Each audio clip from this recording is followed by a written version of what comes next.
Magandang hapon mga kabakyard. Kami ngayon ay nandito sa function hall ng Pelwak.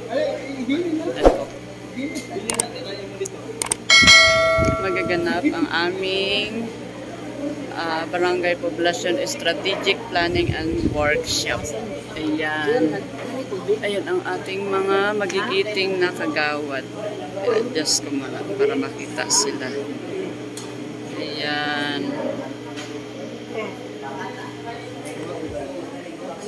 Si Kagawad Oy, Kagawad Rosal, si Kagawad Esteban, si Kapitan, si Kagawad Lingling. Ayan, Kagawad Hardenico. Ayan, mag-start na. Ang aming speaker ay si Sir John Eric L. Manasan. Ayan.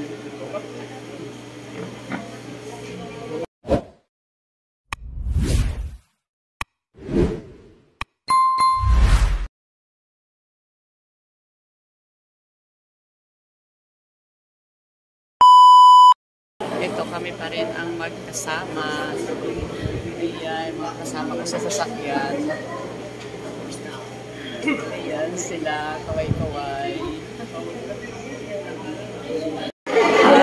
Napa sila yung mga daycare workers.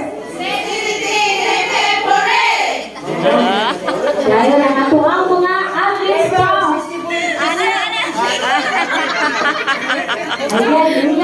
Otuhon ako tawag. Ang nato ang mga athletes ko. Hep hep hooray!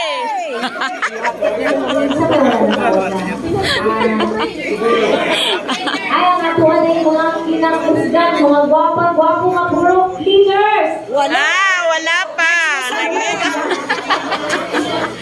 Naligo pa, naligo. Ato ang mga gwapa-gwapo nga lupon.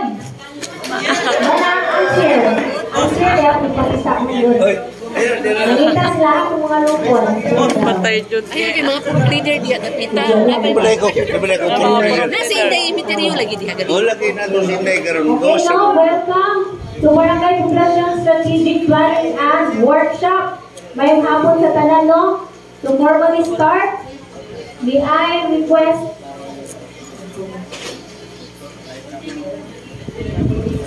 may request, Carla.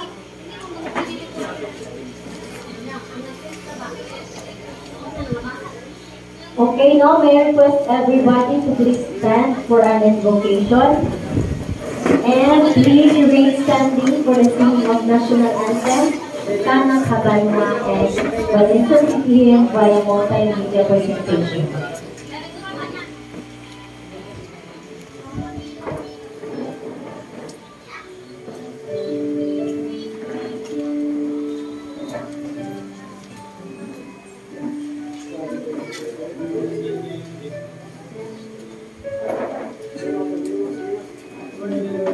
Generous God, we praise and thank you for the bountiful blessings you have given us.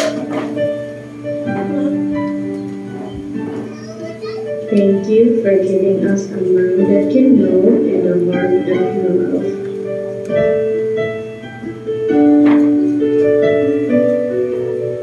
Thank you for giving us the chance to continue learning amidst the pandemic that caused a lot of changes in our lives.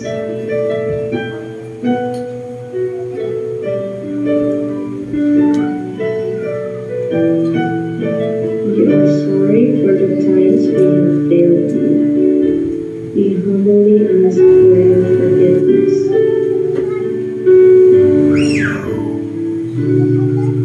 Father, help us stay focused on our studies. When learning becomes difficult, grant us the gifts of courage and enthusiasm.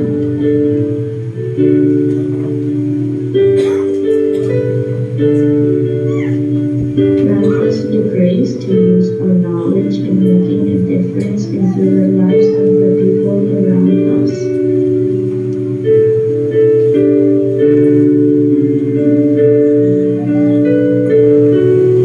All this we pray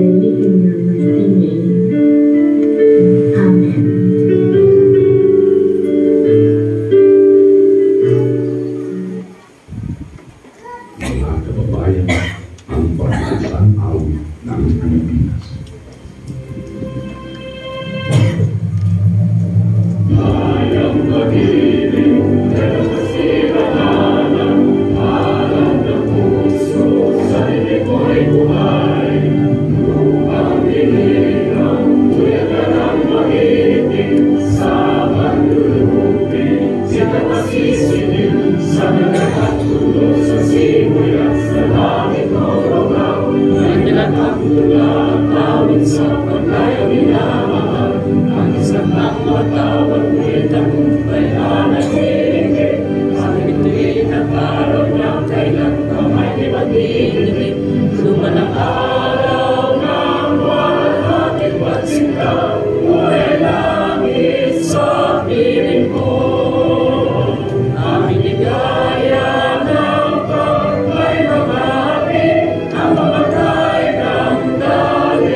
Honorable Ana Apostol Gripolito.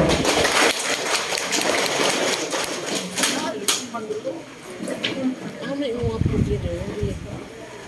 Kana na sila.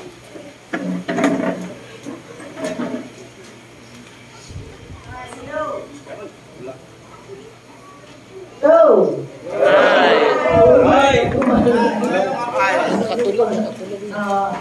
Good afternoon, everyone.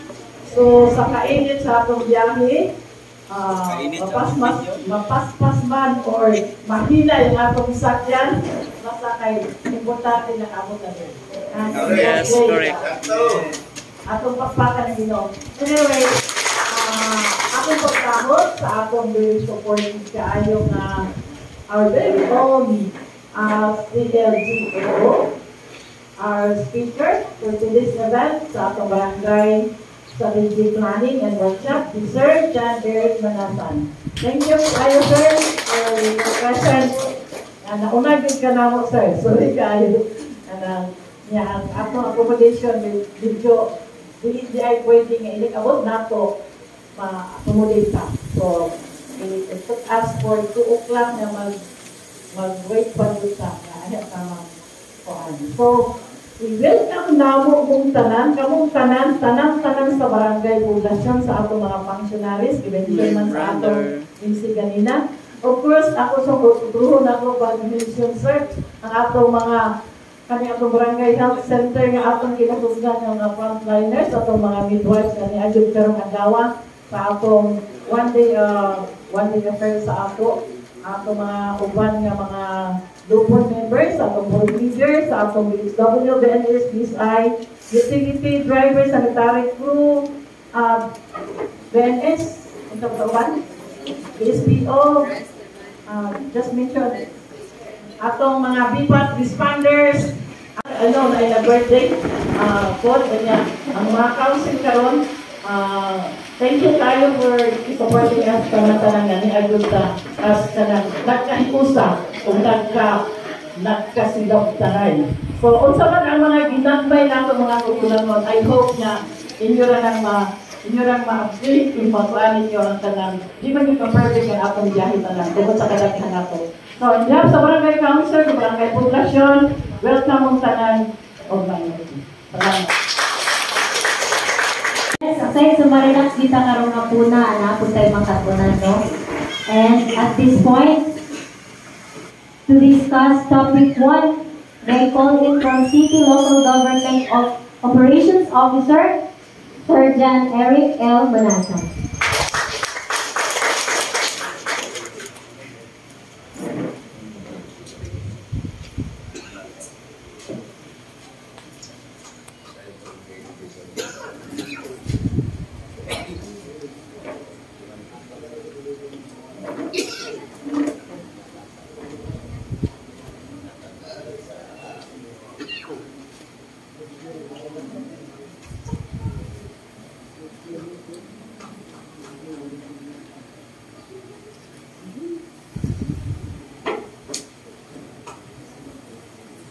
Aming ex-speaker, mga kabakyas, para sa aming strategic planning works. Ako kita kong taas ba kayo? Suray-suray ang sa kong bakit. Kasi hindi ang nagawad na kasi nagkakok na mo dira, kasi nga akong nagkakay-tagay na daan. Isura ko na to. Isang kasawad ko kainit. Basta magkatagay na, yung ina kong mata. Lagi sabihan ko ng tagay-tagay. Anyway, ako pa yung pagkakawad sa atong punong barangay Ana Repunto. Of course, may barangay kagawad Uy, kagawad Ang lahat po na nandito ay mga kagawad Makaso, barangay poblasyon functionaries. Kagawad Garcia, kagawad ato ko na yung kagawad na mag-represent karon sa ating chairman, kagawad of course, ato na yung barangay commissioner, si Liza na ina, si Kataya si Luz na Makaso, kaninyo sa mga purok leaders din, kaway mo yan. Kaway. Ano po, purok leaders? Ano po, magagang kayo yung purok leaders? Nag-ilis pa ang mga purok leader. Purok leaders! Pwede kayo mapustan naman yun. Nag-ilis pa, sir. Purok leaders! Nag-ilis pa, sir. Kaya nangaligo. Ano yung purok leaders ba? Pwede na dito sa munisipyo. Ako sa sudan.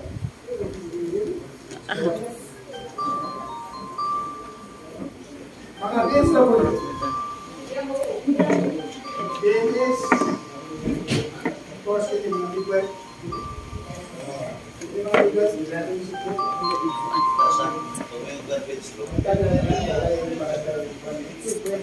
Patay ka, mga lupon tagapagsagba. Barangay Tagay. Yung kabalog, inom daw, law din yung paminaw. Sabi na, juk-juk na to, law. Paalong hapon sa land. Una, ako yung ipaminaw sa kapitan sa NC. Ibalik pag yung niya sa NC. Kaya bang keyword bitaw na ngayon, relax. Diba? Relax. I-repeat pag yung niya sa NC, natanin ko para mag-relax. At the same time, natin matunan. Kuyaw tayo. Ay nakalala. Hindi bitaw nga ibigay na ron, I'll tell you. Kung tinutong ka ni Garon, ako'y kontrabida sa pinabuhin mo. Noon lang. Unya, kini nga sit up, dili sa likod sa akin.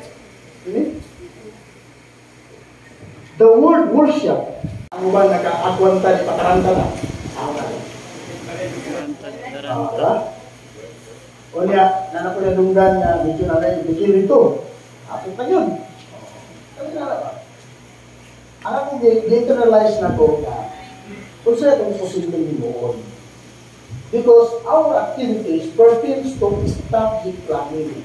Kung pasabot, kung saan posible itong mga plano na strategize na ito, na kita at the same time mag-use. Our plan should be easy in terms of implementation. Wala itong ating strategize. Pero kung ato yung gano'n doon, ano man? Buwan pa sa doon. As I have noticed, hindi ko na doon, kung sino ba ang kamalan mo?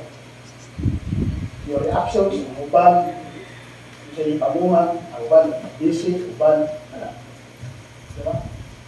The word strategy coming from the word strategy. Kung saan ka ito pag-strategize na mas masayuta pag activities. Diba? Kung saan ka ito pag-strategize nga, masayo mo ba, o kaya natin mo pagtawag na dilit si kada magsimita ng ibang mga hindi. So, okay na ito.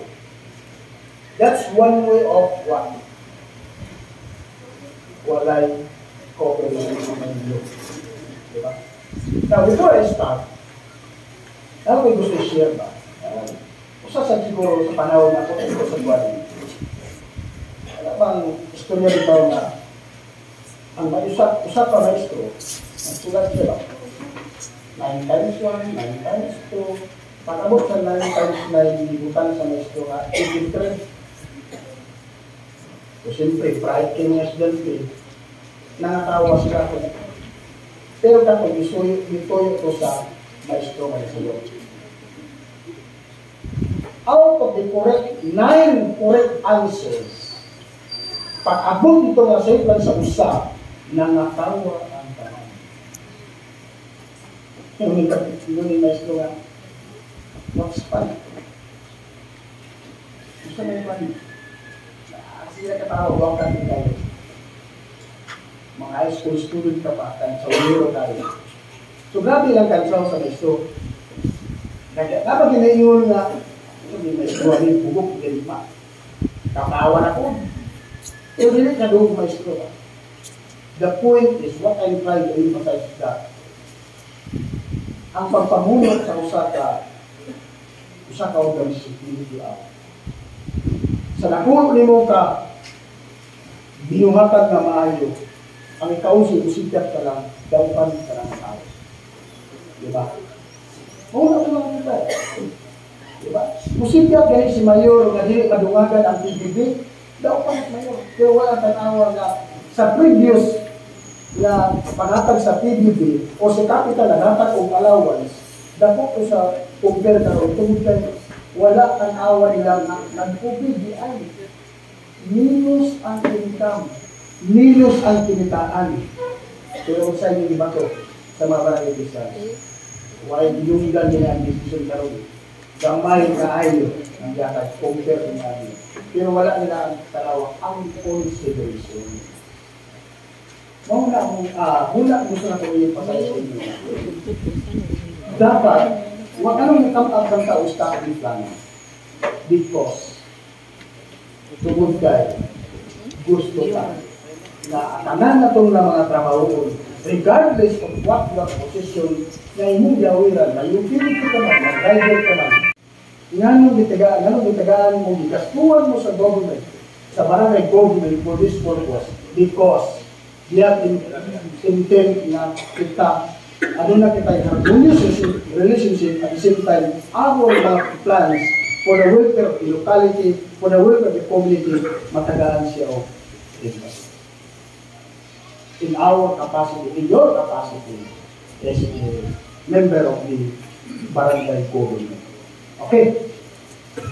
Sa interaction ba ito? Now, kini ako dito na gigamit, by the way, sometimes, wala kayo kong kakita dito ng subject planning for barangay, exclusively for barangay official. Kung yung subject planning mag it's between either the private or the public na ito magamit siya. But the most important thing is we have an idea on what is strategy all about. Kung saan niya atong gatinan karon, kung saan atong gawakon. Kaya suppose sa inyong ko sa unahan, dili dapat imunahin. The sit up, once na conduct ang strategic planning, it should not be like this.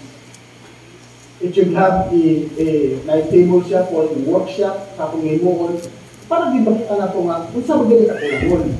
Kung saan rin atong bunga, itong strategize na ito, in this particular na mga programs na mas madali siya. Muna siya. Dapat sa kumbato. Okay. Now, ang strategic planning ko ito, used by community groups, government departments, organizations, and businesses to develop blueprint for actions and change. Diba? Actions, the word actions and change. So, mutong gingon na whatever the plan that we have, the plan na medyo tanaw na ito nga, uy, how did that plano? Or alanganan din ito. So, saan ka itong minuon? The plan itself is already approved. The plan itself is already available.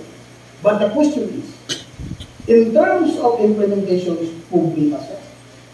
Why? Siguro, matinulura ka, kinsa kayo responsible ano yung mga tao o responsible officials in the barangay who will handle this particular program. The process should be community-based, inclusive, and participatory to allow for maximum stakeholder involvement and input. Kining involvement is composed of different organizations, different sectors in the barangay. Diba? Noon may yung different tungkol kay na ay mga local, like for trader, like vegetable, like youth, diba? And other mga functionaries in the barangay. Meaning to say, there is a need to have a collaboration para come up with a harmonious relationship in terms of implementation as well as our relationship with the barangay officials. Now, what particular characteristic of the good governance having 4 characteristics. But what particular characteristic of the good governance na hindi mo karoon sa barangay officials? Maugang tao, participatory governance. Buot pasabot, all the plans that we have, na ilang himo, i-propose, ibuha, is participatory approach. Meaning to say, ginboard nila tanan, stakeholders in the respective barangay. Not only in the barangay government, but as well as build community support, kamo. Importante nga dahil nulay community support sa at the same time, why? Ano ka? Kaya nga ito mga approach is kaya ba ang approach na ito kasi mamagin mo sa services na ito is kanaawang na ito kung sa'yo gusto mga tao. Kursuhan na itong mga tao kung sa mag-i-anal kong buhaton para mo-improve sila nilang kung saan sa upliftment nila pinagsasabi. Kaya kung tanaw na ito karoon niya sa inyong barangay, naapag yung mga tao na karoon niya, minus kayo dito. Now we say below poverty threshold. na dili bisla kaampas sa iyong higam na hindi. So kana siya nga mapamagi, tagaan ko siya pagtagan. Katong mga nato na wala gid wala gid dito ang mga tao empowered. Kaya bang di-appeal mo, kaya bang kamu gid-galo sa ito pagtagan.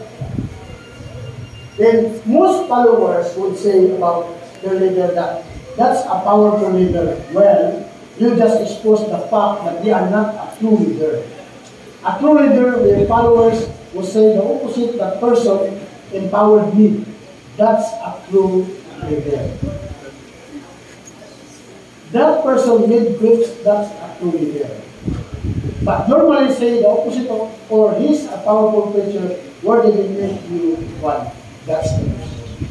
Sometimes, ang Diyos na leader, kabalo siya may power at siya, kabalo siya mo appreciate ng power. Ang true leader mo, hindi din sa rin manggao. Diba? Sometimes, ako, group niya mga nila. Right? Kabalo siya ka, a true leader also sometimes knows how to listen.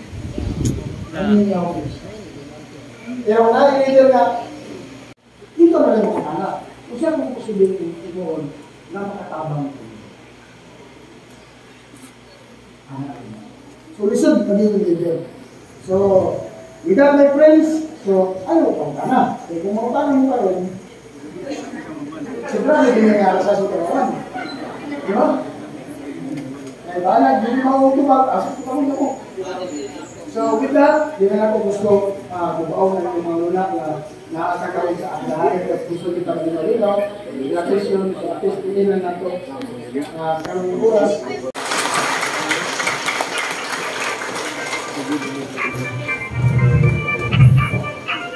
Timing nga po sa pagkatawag ko.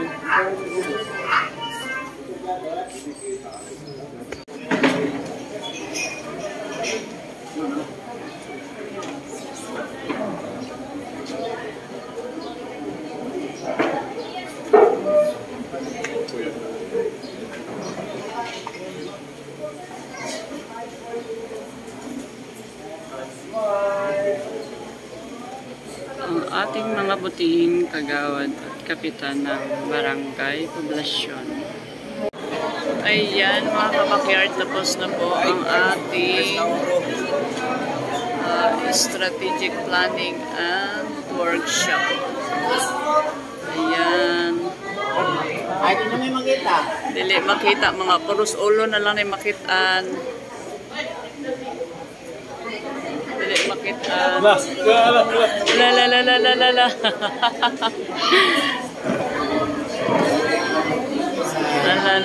Wala na. Pila na lang ang mga prop leader, mga military. Ayan na lang. Timing, oy. Ayan, wala na. Tapos na. Thank you. Ayan. May balo sa tanan na wala pa nakakuha sa ilang honorarium tagahapon, yung please remain. Para makuha ninyo, kaya kung gidala. Wow. Wala pa nakakuha. Wow. Lingkod bayan. Ako ay isang lingkod bayan. Pangangalagaan ko ang tiwalang ipinagkaloob ng mamamayan. Pangangalagaan ko ang tiwalang ipinagkaloob ng mamamayan. Maglilingkod ako ng may malasakit, katapatan, at husayan na walang kinikilangan. Maglilingkod ako ng may malasakit, katapatan at kahusayan na may kinikilangan. Magiging mabuting halimbawa ako at magbibigay ng pag-asa at inspirasyon sa aking kapwa lingkod bayan. Magiging mabuting halimbawa ako at magbibigay ng pag-asa at inspirasyon sa aking kapwa lingkod bayan. Lilinganin ko ang aking sariling kakayahan upang sa lahat ng panahon ay mapaglingkuran ko ng buong kahusayan ang sambayanan. Lilinganin ko ang aking sariling kakayahan upang sa lahat ng panahon ay mapaglingkuran ko ng buong kahusayan ang sambayanan. Hindi ako makikibahagi sa mga katiwalian sa pamahalaan. Hindi ako makikibahagi sa mga katiwalian sa pamahalaan. Pipigilan at isisuwalat ko ito sa pamamagitan ng tamaat angkop na pamamaraan. Pipigilan ko at isisiwalat ko ito sa pamamagitan ng tamang angkop sa pamamaraan. Isa sa buhay ko ang isang lingkod bayang makadiyos, makatao, makalikasan at makabansa. Isa sa buhay ko ang isang lingkod bayang makadiyos, makatao, makakalikasan at makabansa. Tutugon ako sa mga hamon ng makabagong panahon tungo sa adhikain ng matatay, maginhawa at panatag na buhay. Tutugon ako sa mga hamon ng makabagong panahon tungo sa adhikain ng matatag, maginhawa at panatag na buhay. Sa mga tungkulin at hangarin ito, kasiyahan nawa ako ng may kapal. Sa mga tungkulin at hangaring ito, kasiyahan nawa ako ng may kapal.